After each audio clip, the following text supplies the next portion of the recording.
Okay, boys, here we go.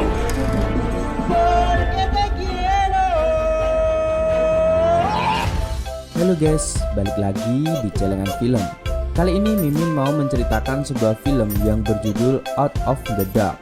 Film ini menceritakan seorang pemburu hantu yang berusaha menyingkirkan arwah-arwah gentayangan yang ingin mencelakai manusia. Bagaimana perjalanan mereka membasmi para hantu itu? Yuk langsung saja Markiton. Mari kita menonton. Kisah ini bermula saat kematian Nyonya Lee yang tidak wajar. Tetangga-tetangga Lee kadang mengunjungi keluarga Lee karena menelantarkan ibunya dan membiarkannya bekerja dengan keras. Tampak istri Lee sedang menyalakan dupa dan menyiapkan beberapa persembahan untuk ibunya. Ia juga meminta maaf atas kesalahan yang mereka buat pada ibu semasa hidupnya.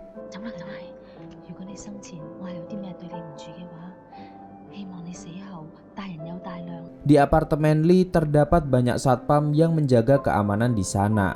Mereka tampak membicarakan kematian Nyonya Lee dan tak sadar membuat bulu kuduk mereka berdiri. Tingkah mereka sangat konyol, bahkan mereka sering ribut satu sama lain.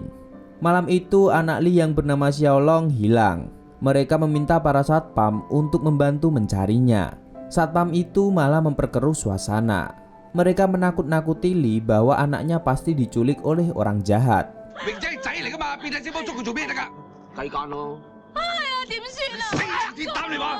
Saat tengah mencari anaknya, Lee dikejutkan dengan ayam sesajen yang hilang. Ia yakin arwah ibunya lah yang memakannya, karena itu makanan kesukaan ibunya. Tiba-tiba satpam itu melihat Xiaolong yang sedang makan ayam di ruangan yang gelap. Satpam itu jengkel sama Lee yang melaporkan anaknya hilang, ternyata malah asik makan ayam di rumah. Lee pun merasa heran. Sementara itu Ahchun kakak Xiaolong tengah galau karena putus dengan pacarnya. Lalu ia melihat seorang pria aneh yang sedang berbicara dengan bunga lilinya. Ternyata pria itu adalah Leo, seorang pemburu hantu. Setelah satpam itu pulang, ayah Xiaolong ingin membawanya ke hotel agar tidak membuat khawatir. Tapi ternyata Xiaolong hilang lagi. Lee segera keluar mencari anaknya dan istrinya sendirian di rumah. Ia memandangi foto mertuanya. Seperti ada aura-aura mistis yang menyelimuti rumah mereka. TV di rumah tiba-tiba menyala, ia melihat mertuanya cekikikan.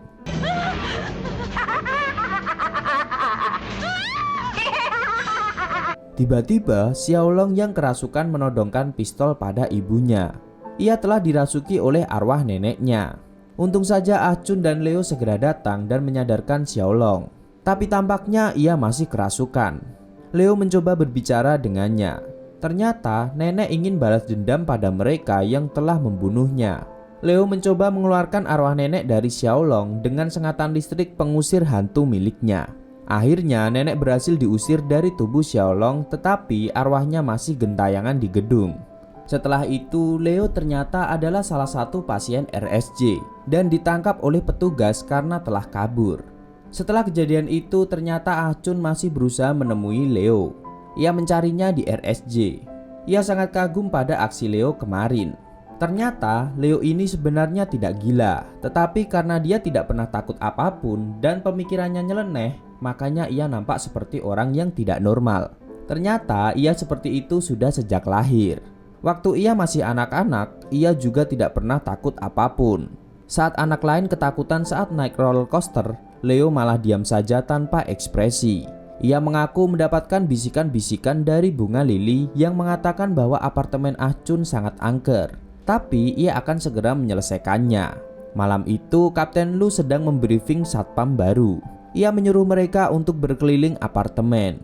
Saat hendak pergi ke lantai atas, tiba-tiba liftnya error. Padahal ia ingin ke lantai 3, tetapi lift malah naik sampai lantai 9. Lu merasa merinding. Ia mencoba memanggil rekannya, tetapi malah dimarahi oleh penghuni apartemen karena berisik.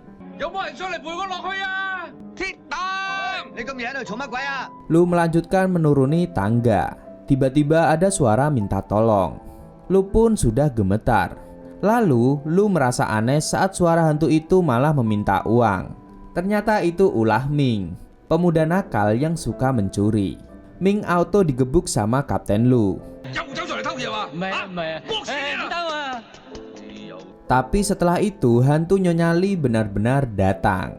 Lu kira Nyonya Lee adalah anak buahnya yang mencoba mengusilinya. Ia menendang kepala Nyonya Lee dan membuatnya terpisah dari tubuhnya. Ia pun gemetar dan berteriak bahwa ia tidak salah dan tidak ada sangkut paut dengan kematiannya. Nyonya Lee ingin meminta tolong pada Lu. Pertama, ia minta kepalanya yang barusan ia tendang dikembalikan lagi di badannya. Kedua, ia ingin balas dendam pada anaknya yang telah tega membunuh ibunya sendiri. Lu mau membantu Nyonya Lee. Ia akan melapor pada polisi untuk membalaskan dendamnya. Tiba-tiba Lee muncul dan ingin membunuh Lu yang berniat melaporkannya ke polisi. Ia tidak mau Lu mencampuri urusannya. Lu pun mencoba melarikan diri. Tubuh Nyonya Lee yang terpisah dari tubuhnya sedang mencari kepalanya yang hilang. Ternyata kepalanya masuk di tas satpam yang habis mencuri uang. Satpam itu sangat kaget saat melihat ada kepala di dalam tasnya.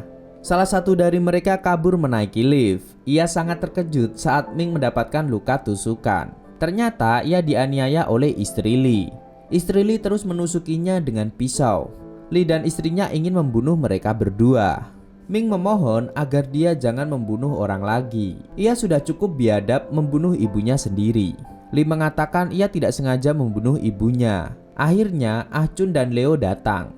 Mereka berusaha mendamaikan suasana. Tetapi ia malah menyebabkan Lee terjatuh dari gedung.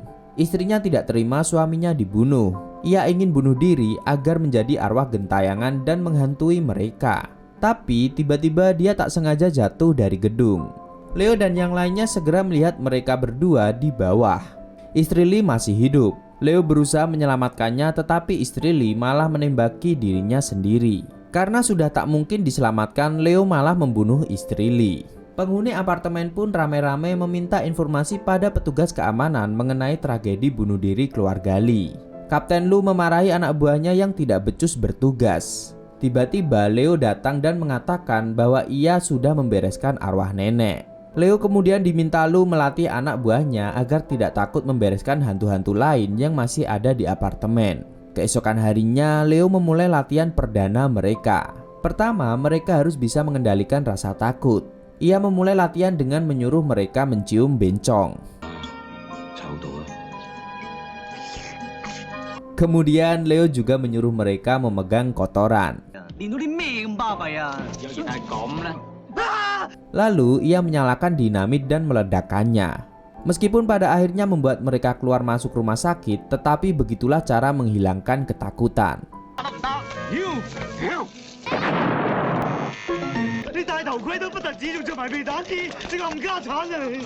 Leo lalu menjelaskan bahwa arwah gentayangan memiliki energi negatif dan akan menyebabkan peristiwa negatif yang lain seperti kasus bunuh diri keluarga Lee.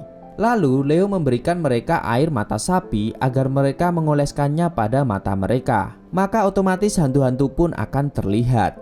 Dan benar saja, mereka semua kini bisa melihat hantu yang ada di setiap tempat. Ah Chun langsung bisa melihat hantu kakek-kakek. Sedangkan satpam yang lain mengejar wanita berbaju merah yang disangka adalah hantu. Ternyata dia orang beneran.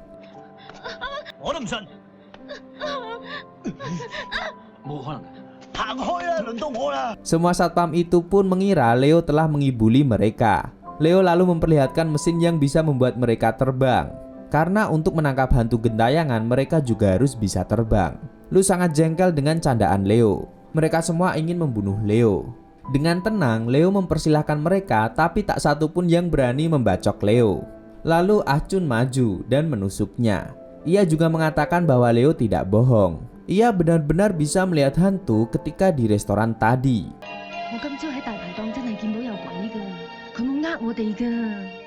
Leo pun segera dilarikan ke rumah sakit. Keesokan harinya, mereka kembali bertugas menjaga keamanan di apartemen. Mereka tidak percaya dengan semua yang diajarkan Leo kemarin. Mereka segera membagi tugas dan Kapten Lu memecah mereka menjadi beberapa tim. Dari sinilah keanehan demi keanehan mulai terjadi. Satpam yang menaiki lift melihat baling-baling kipas yang menusuk dirinya. Kemudian satpam yang lain juga diteror. Ia melihat dirinya diserang oleh belatung yang sangat banyak, lalu tubuhnya membesar dan meledak. Ah Chun yang datang menemui mereka juga terpengaruh halusinasi. Ia merasa tubuhnya membengkak dan meledak.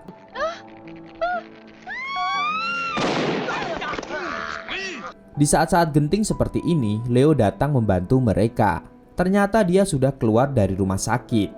Leo segera mencabut stop kontak lampu berwarna merah yang membuat mereka berhalusinasi. Ia juga menenangkan mereka semua dan mereka harus mengontrol pikiran mereka. Leo terus saja membahas operasi usus buntunya yang dia lakukan setelah ditusuk Achun. Salah satu dari satpam itu muak dengan cerita omong kosong Leo. Kenapa mereka yang waras harus percaya pada orang gila? Leo tidak menggubrisnya bahwa nanti jam 12 tepat semua hantu mulai bermunculan. Saat jam menunjukkan pukul 12 tepat, mereka tidak melihat apa-apa. Salah satu dari mereka tidak mempercayai Leo dan keluar meninggalkan mereka. Sesaat kemudian dia kembali dengan ketakutan. Dia melihat hantu keluarga Lee sedang berada di luar. Leo memerintahkan mereka semua untuk tetap fokus pada pikiran mereka agar tidak kesurupan. Mereka banyak yang mengalami halusinasi tapi tetap mengingat kata Leo untuk tetap fokus.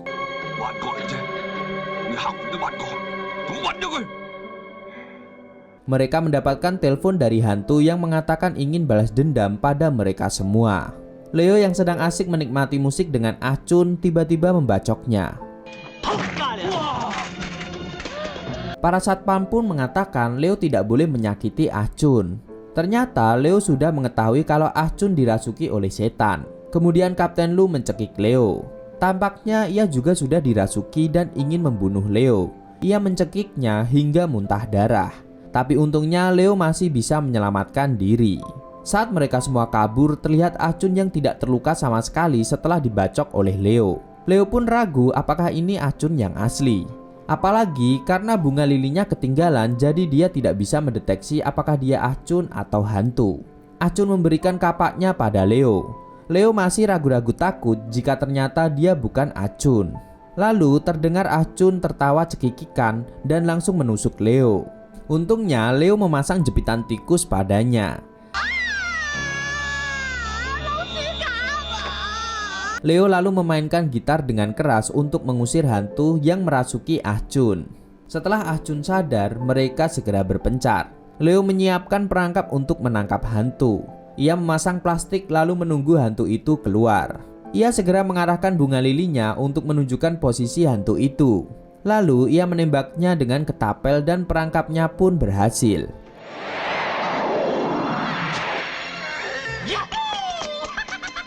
Tiba-tiba bunga lili mengarah pada salah satu dari mereka.